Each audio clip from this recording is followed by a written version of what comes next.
Welcome to 5 Star Weekly. We have a 2021 season, and kit leaks and transfer rumors galore. We get into all that and more coming up.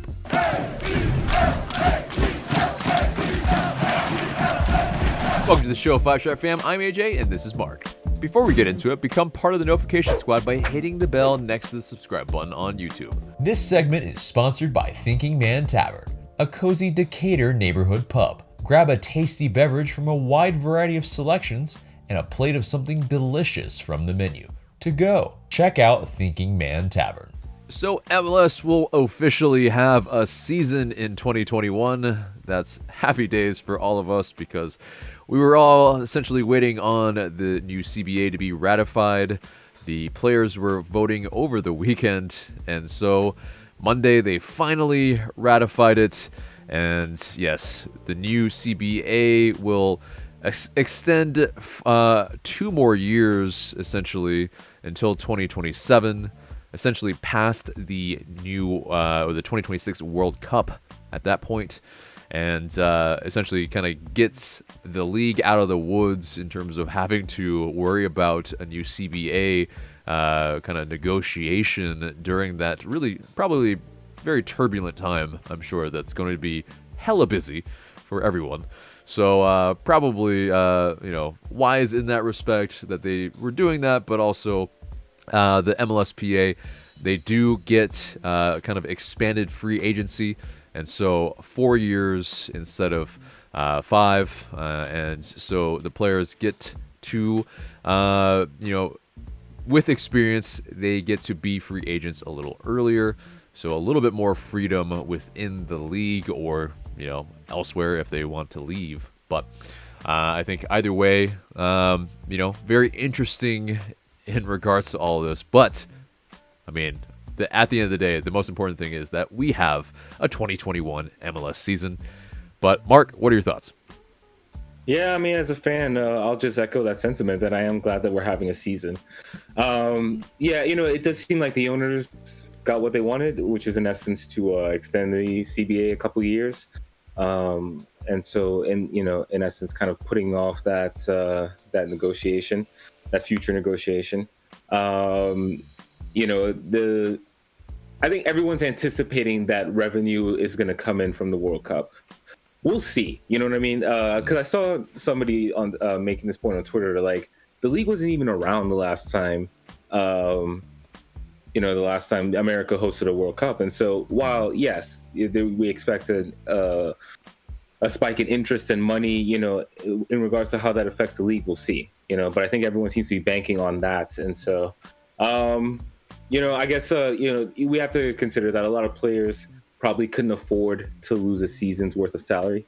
And so it's probably the main reason why they were able to get this over the line. But, if they were able to make some gains in the process, talking about the players, that is, then good for them, But overall, yes, I'm happy that we're having a season and that all the players voted on it and that it's, it's been approved and it's going through. Right.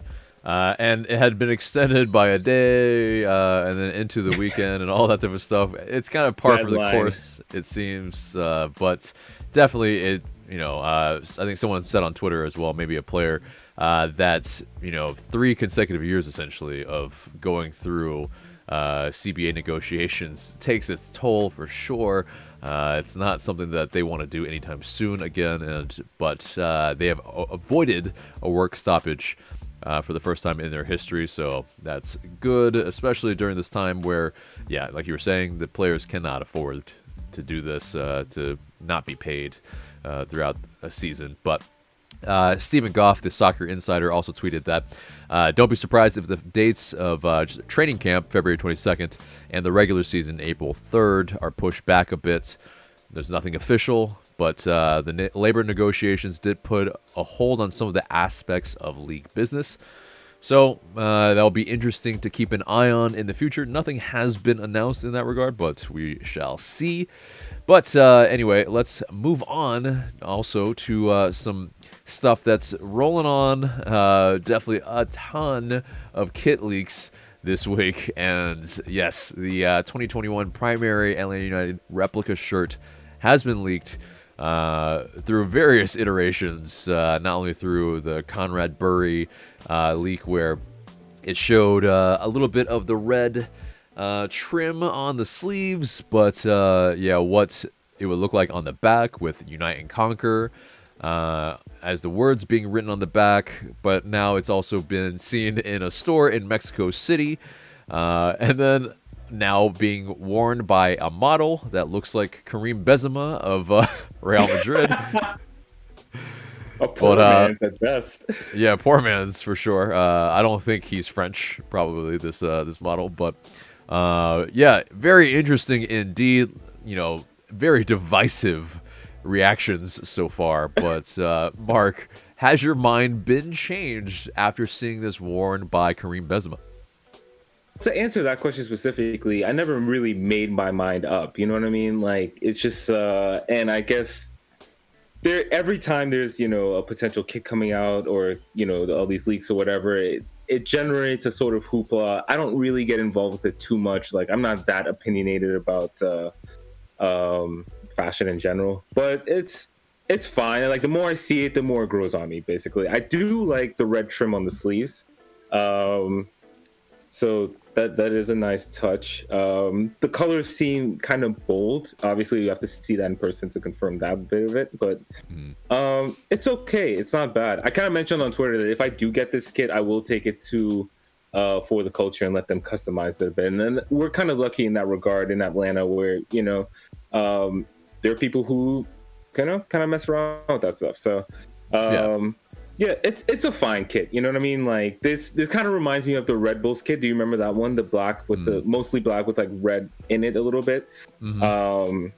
It's so, this reminds me more overall of DC, I think, in that regard. Definitely for sure. Just in terms of the two colors, in terms of black and red, but because they don't have gold, obviously, but still, it gives off those vibes, some recent DC United vibes, but.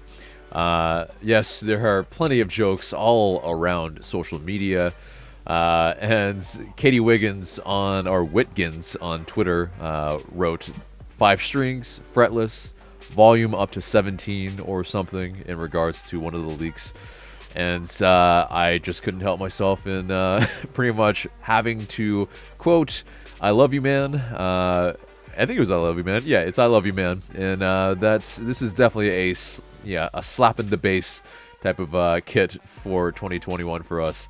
And I mean, it's pretty much, I think, in those regards, it looks like a raceway. It looks like, we've talked about in the past, like Barca and the, or a PSG amalgamation. But yeah, we have to keep in mind that this is a replica, and the authentic will look slightly different, probably with slightly more premium stuff. But it is going to be interesting, I think, what it actually really looks like. But the collar, some people are saying it's like deep V. It's not deep V. There's nothing deep about this V, but right. And it's like not even a V for one. But the collar looks like it's kind of where a lot of people maybe have issues with a sort of extruding collar type of deal, but this might be like kind of the in between to all of that, where they're trying to just make it slightly a little different than what people are used to. But yeah, I mean, it's in terms of reactions, been all over the board. But let us know in the comments below what you think of pretty much what is pretty solidified as the replica kit. I mean, that's once it's in stores and worn by a model, it's not going to be a black market type of shirt. It's very close to what it's going to be. But anyway, so let's move on to the transfer rumors of the week. And I believe, we spoke about it on a Transfer Daily, but essentially, Atlanta United have reportedly signed Santiago Sosa of River Plate. Cesar Luis Merlo reports an agreement between River and Atlanta United has been reached for $6 million US. and for it's 70% of his rights, and that he will sign a 5-year contract. And yeah, he even confirmed the move and confirmed that he was on his way and is probably already in Atlanta. But said that I just said goodbye to the squad and the technical staff. This is on Argentine local television. He said, it's my turn to leave for a new destination. I didn't talk to Gabriel Heinze. And yeah, that's, I think, very interesting for some people that feel like, oh, should he have spoken to the head coach? But I think, his reputation, I think, precedes him. He probably didn't need to speak to Heinze.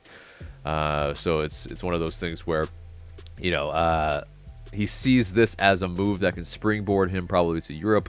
He hasn't said that, but likely most of these Argentines that move over here are looking for that Miguel Almiron move.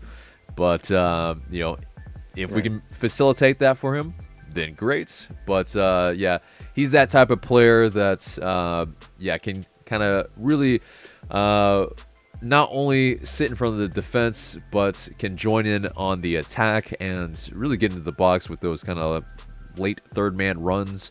I think, this is someone that could really help along with Franco Escobar, who has been linked with us, to really solidify our midfield, not only with some young talent, but also talent that, could be sold in the future, come in maybe as a young U22 DP.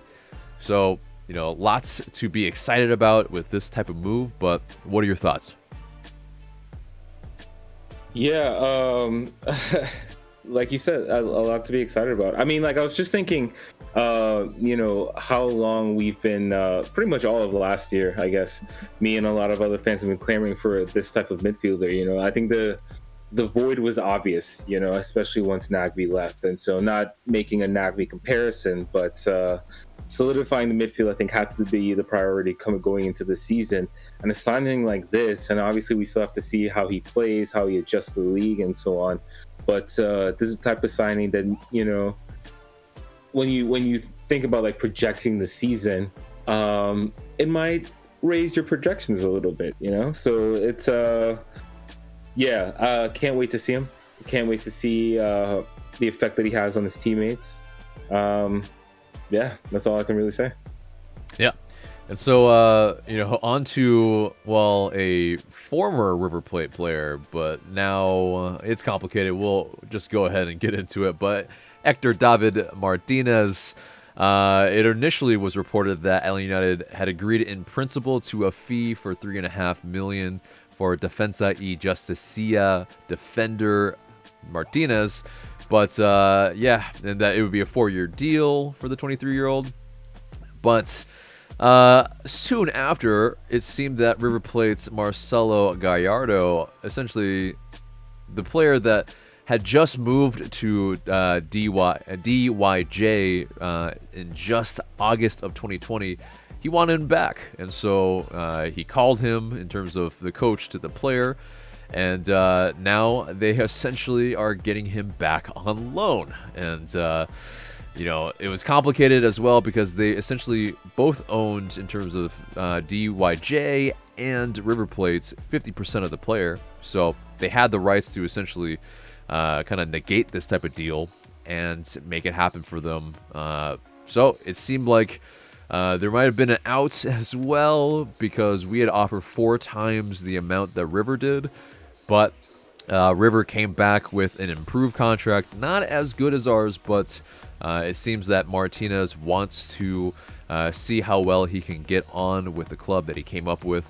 So makes sense in that regard, but kind of annoying because in terms of the profile of the player, he was a sexy option that's, in terms of the ability to play out from the back, the long diagonals, the through balls, the ability to defend and read the game.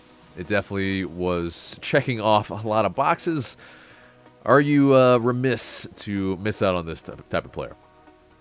Yeah, absolutely. For all the reasons that you just said, the way you described him, and I left-footed as well. Yes, exactly right. And that's a specific role that the team has been kind of trying to fill again in the same time period, like for the last season at least.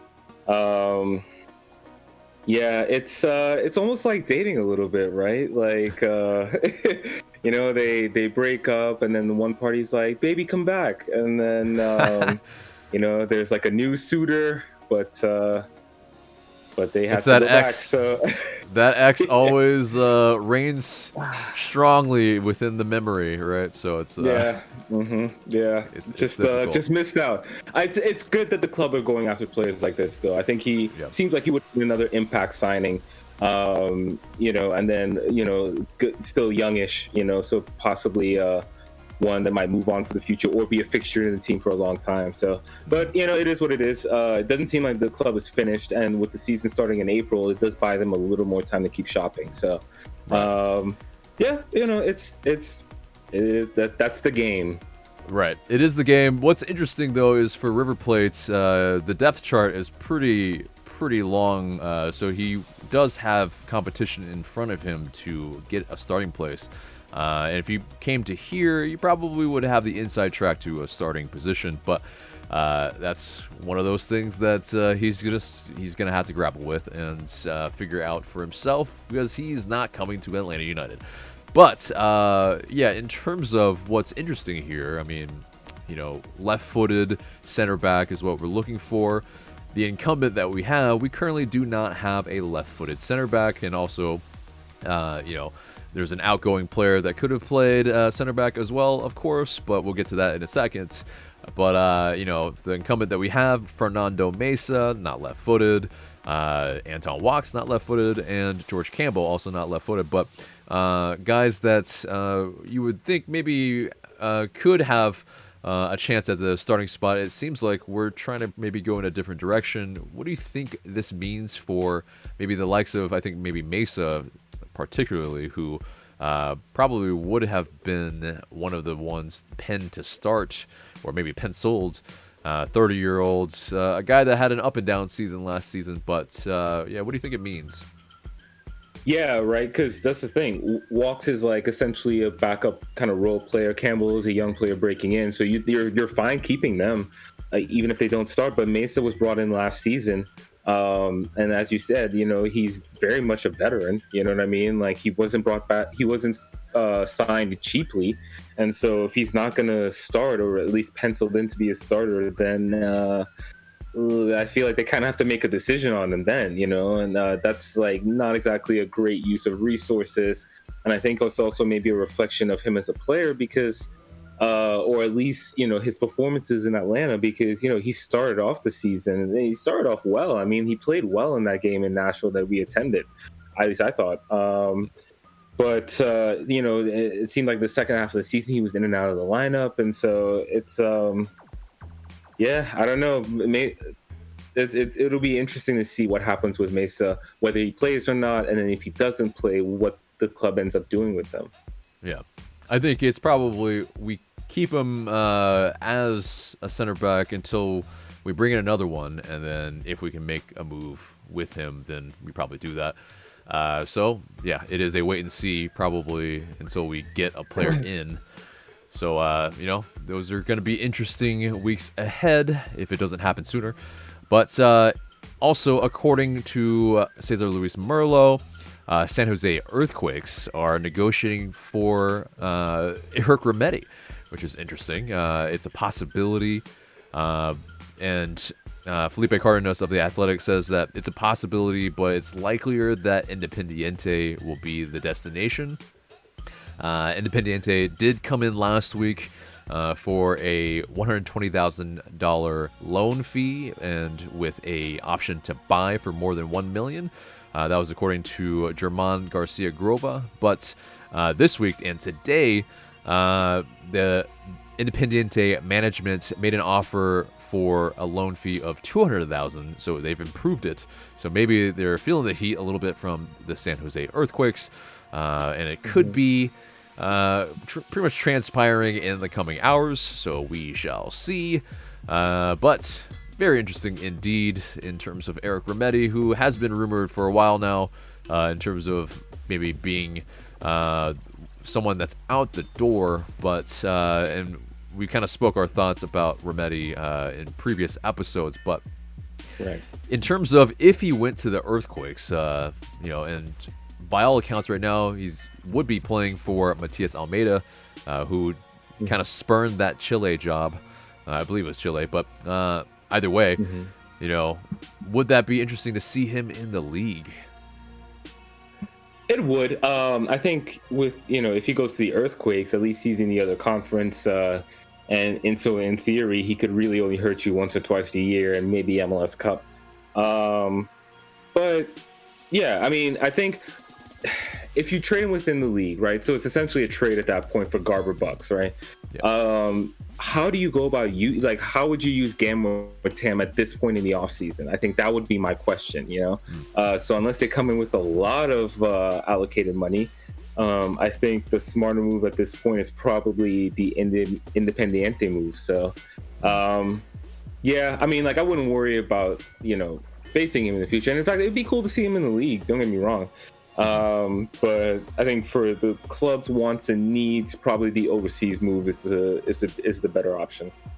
Yeah, I mean, anytime you have allocation money, essentially you can use it for all sorts of things. And so I think if they come in with a large enough offer, then maybe they'd be something that we should consider.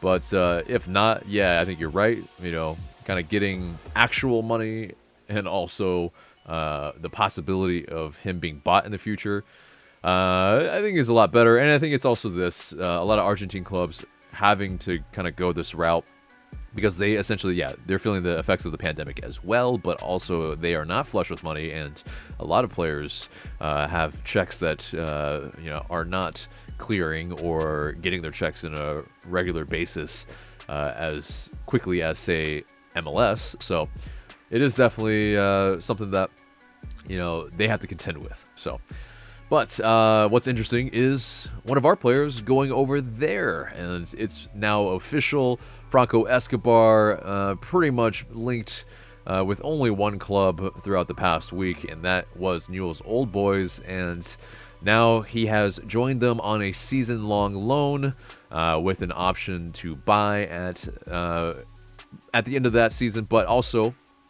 he could also return to Atlanta United, but whether that actually happens, that could be a little awkward. Who knows? But he has joined them on a season-long loan. When he said his goodbyes and said that he's forever a five-stripe, also Captain Michael Parkhurst, he wrote on Twitter, "We do not win the MLS Cup in 2018 without playoff Franco. What a beast. Good luck, you Five Stripes legend." I think we all echo that sentiment for sure. He was definitely super integral in our cup run, not only against New York Red Bulls, but against Timbers as well. The icing on the cake to really just kind of solidify that cup final game. But also, Escobar talked with the press with Newell's Old Boys. He has already officially joined them, is training with them. He said, quote, "While I was in a comfortable place in Atlanta, the only place I was going to be happy was here in Rosario with Newell's Old Boys. I did everything in my power to get back to the club." It's very interesting stuff. He said, "I learned a lot about attacking better at Atlanta. I had the consistency there and the playing time that I craved at Newell's before. Luckily, at Atlanta United, they have a lot of people who are fanatical about the club. The atmosphere in the stadium was always explosive. I've returned to an orderly club. We're in the Copa Sudamericana, and that shows that things are being done right. It's a club everyone wants to go back to. I know where I come from and the pressure I'm going to have. It's true that I left a place where I was comfortable, but my heart was telling me I should go back, and when the chance came, I put Newell's as a priority. I spoke to the sporting director about leaving Atlanta. The truth is, I don't know if Gabriel Heinze had anything to do with the move."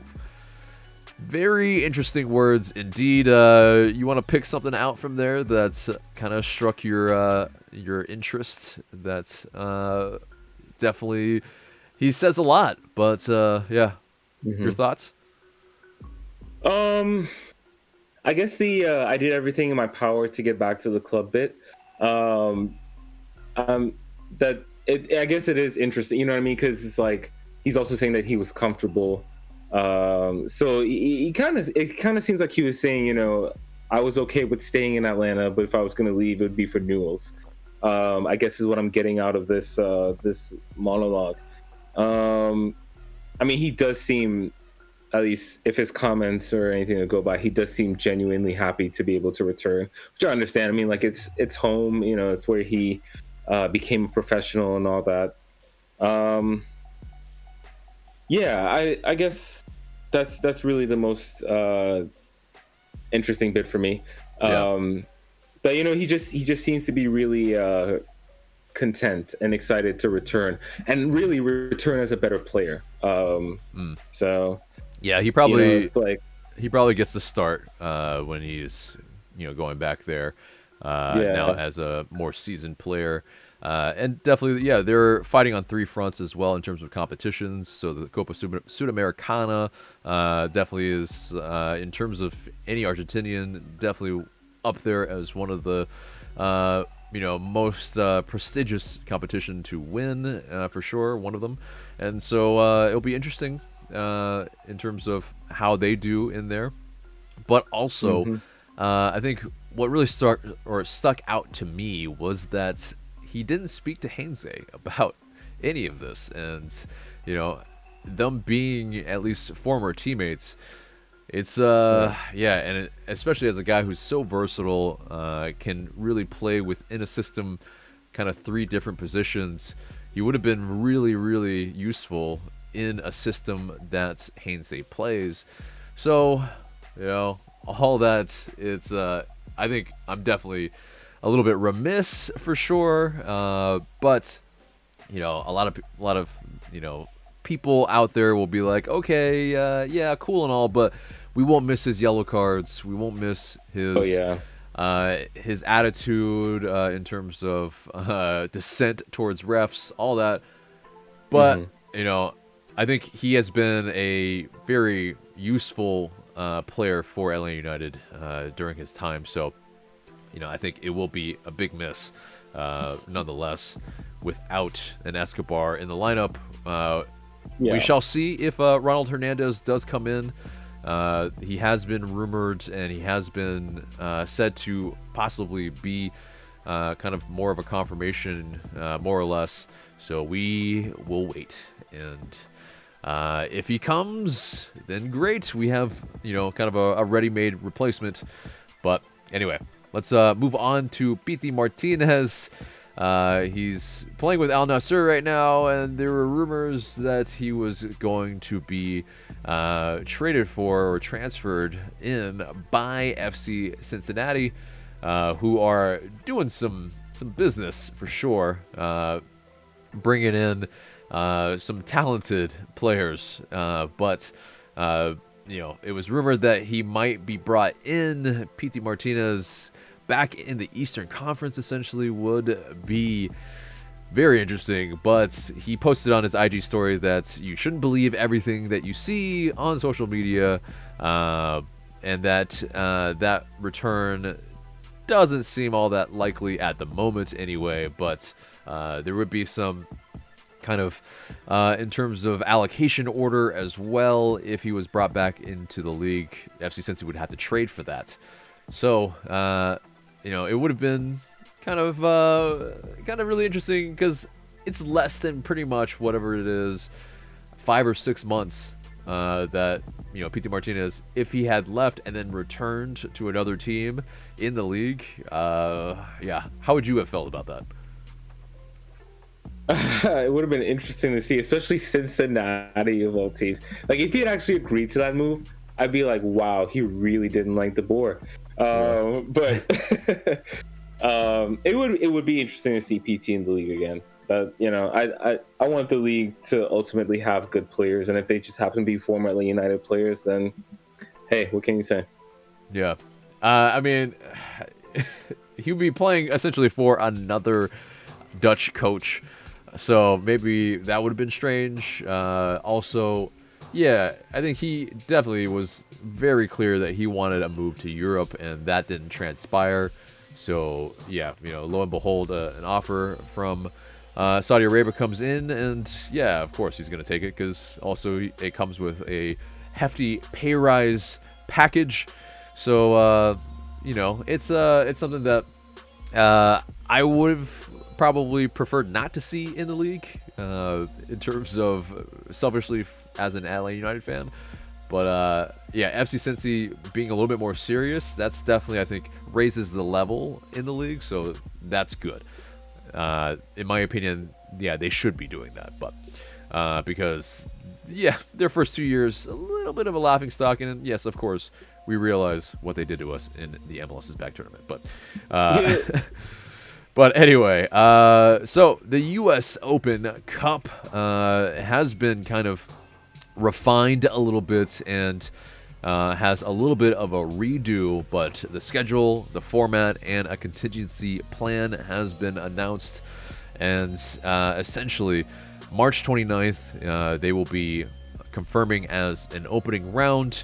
And in terms of like when those dates will be happening, and March 31st, they will announce them. And yeah, in terms of that format, there will only be 8 MLS teams, along with some USL teams, some lower league sides as well. But it's very interesting. We won't get into it super in depth, but there will be rounds. There will be, yeah, pretty much a very condensed schedule. So it will be pretty much going from March to June. That's going to be, yeah, a lot earlier than it's usually, as you might remember that we won ours in September. But I think what's also going to be interesting is if we are part of it. As the holders, you would hope that we are. The team has been posting on social media like we are. But, yeah, hopefully we don't have any egg on our face. And, essentially we're not in the tournament at all, because maybe in terms of league form, we maybe not deserve it. But right. As the holders, it would be a little bit strange to not see us in there, right?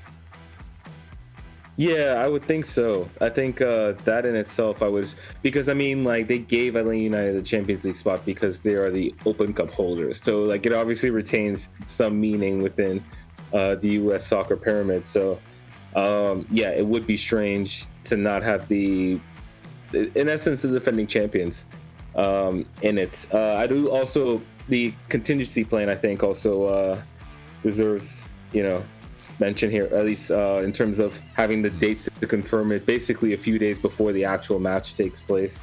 And then I think they're giving more leeway in terms of the rosters for especially that'll help the smaller teams in essence. So it's a strange time. This seems like just really like a one-off thing to get through this year, but not very open, is it? When right. It's more like League Cup. It's like it's even less open than that. Yeah, no, for sure. And so, yeah, there's definitely not as many, I guess, top teams. So there is a possibility if you catch one of these top teams, if you're one of these lower league teams on a really bad day, they could make a cup run, and so it could make still for a very interesting television indeed. But I think, what's going to be interesting is if we pretty much kind of get through with privilege again, because yeah, with that Champions League berth, and then if we are chosen as one of the 8 teams, man, this evil empire thing, it's that lore is kind of building more and more kind of fuel for that fire. But either way, we shall see again with that. But yeah, go ahead. I was just gonna say I'm here for it. So yeah, exactly. That means selfishly, as Atlanta United fans, I mean, this is like we don't want it any other way. Essentially, I mean, right. merit. But anyway, let's move on to the draw for the Concacaf Champions League. Speaking of, it will be February 10th at 7 p.m. That is tonight, with all transparency, if you're watching this on the day that we put this out.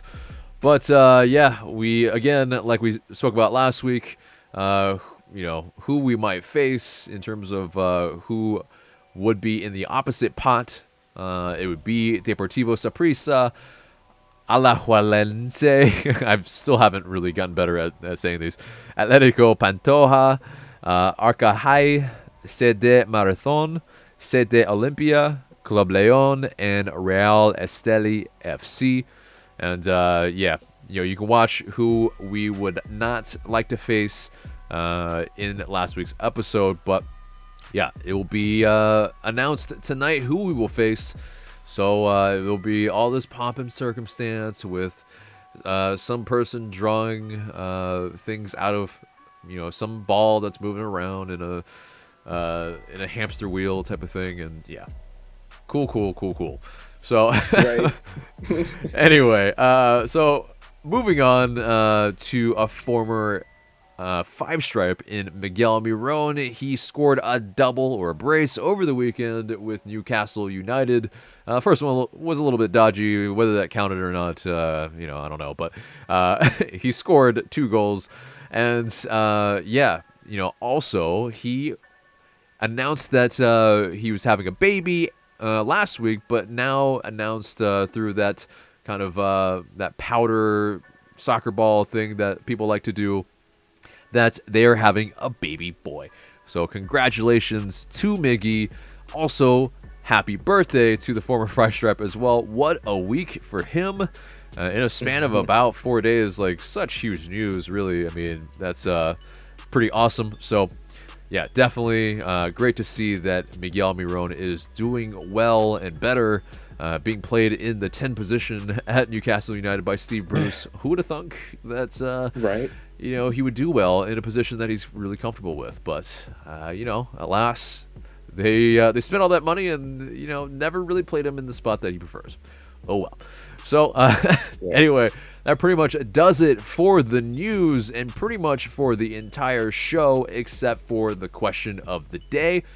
And the question of the day is, of the rumored players that are coming in or have rumored to be coming in, who are you most excited about? Let us know in the comments below. We're excited to see what you have to say. So guys, that's the episode. Remember to like, share, comment, subscribe. And for Mark, I'm AJ. I'll see you in the next video.